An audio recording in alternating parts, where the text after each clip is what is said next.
Hello everyone, it's Rebecca here, and today I am bringing you my current reads for, I want to say Friday, but I don't trust myself in putting this up by Friday. So I'm just going to do like a current reads video and then put it up when I can. This week, which is today's the 9th. So this week has been a pretty good week for me overall. I have read and completed a book in just over, when did I post my review? When did I post my current reads? Was it last week? The video that I posted about the girl with all the gifts. That was whenever I put that up, I then picked up Switched by Amanda Hocking, which is this book. And I finished that this morning.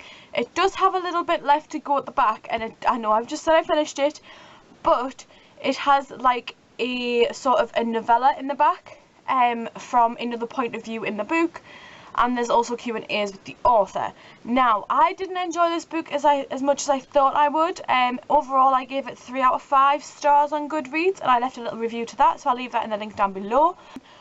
I am going to post a full review of this. However, one thing I do want to say about this book is I really appreciate that in the first couple of pages, like in the acknowledgement section, the author actually acknowledges every single book blogger. Give me a second. She actually writes in her acknowledgements, first and foremost, I have to thank the readers and book bloggers. I've said it before, but it bears repeating. I could never have gotten this far without all your support and encouragement. I want to thank you all by name, but if I did that, the acknowledgements would become a novel itself. So I just want to say thank you to every person who read Switched, told their friends about it, left a review, tweeted about it, blogged about it, or liked it on Facebook. Thank you a million times over. She puts that at the start of her book, before she actually puts her parents in the acknowledgements, and I think that is something that I really admire with authors now. This book, it was published in 2010, I think it was. Before 2010, she hadn't sold a single book, basically. And this woman, Amanda Hocking, this author is, you know, I have so much respect for her. This book is a very much YA sort of focused book, and I really enjoyed it. I did enjoy it. There was some bits and pieces that I did get a little bit knocked about, but I will leave those for my full review, which will be up in a week or so's time, if not a little bit later.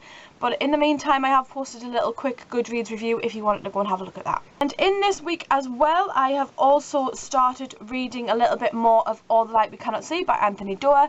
I am on 217, I think it's part 4 or part 5. I'm on page 217.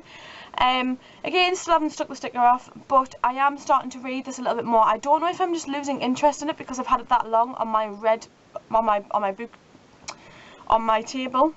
Couldn't get my words out there. I don't know if it's just because I've had it that long on my table that I'm trying to read it through, but I'm really struggling to get back into it. So hopefully, if I do sort of pick it up a little bit more in this next week or so, I can try and power through it a little bit more. I have also been reading a little bit more on my Kindle. The book that I am currently reading on my Kindle is Voyage by Elisa Barr, and that is the sequel to Outage. I also spoke about this a little bit last week. I am currently on 29% on this at the minute.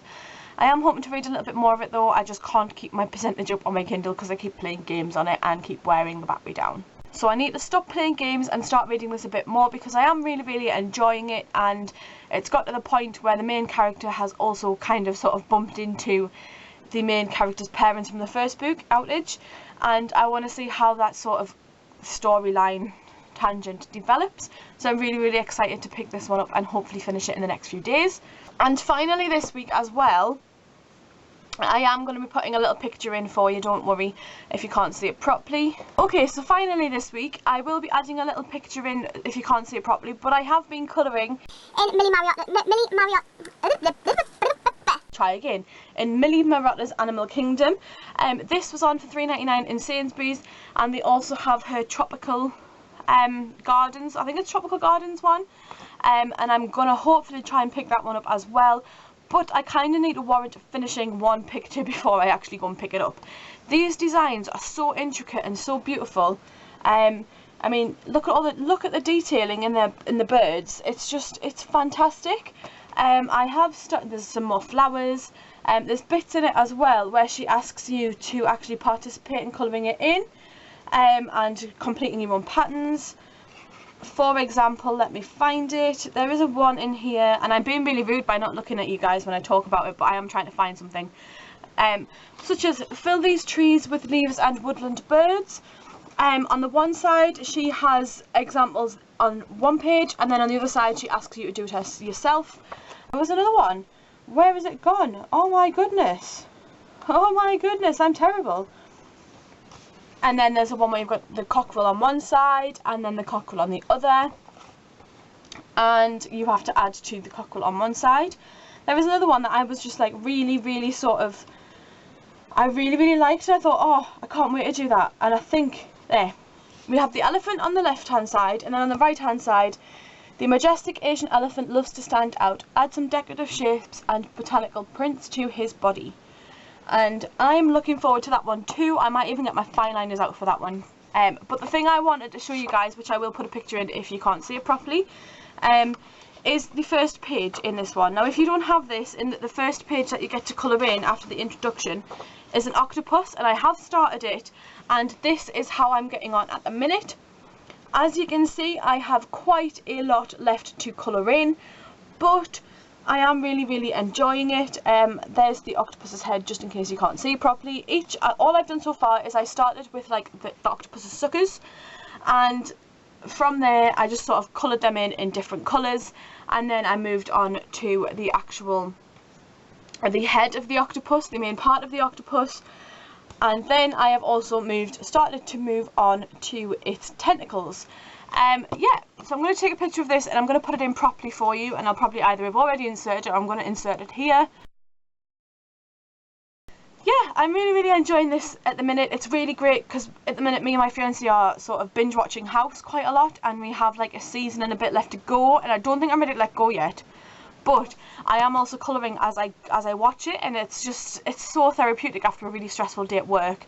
Honestly, retail is a pain sometimes. It's just unbelievable how stressful I could get at work, and I didn't think I could.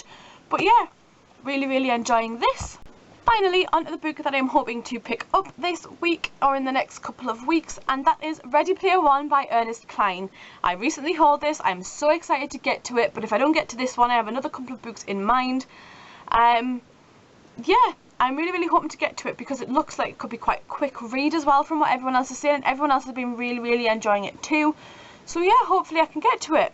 And I just realised I said so yeah quite a bit there, but never mind. You know what's really difficult? Trying to hold all these up for you guys. It's really annoying. So there we have it. This is my current read video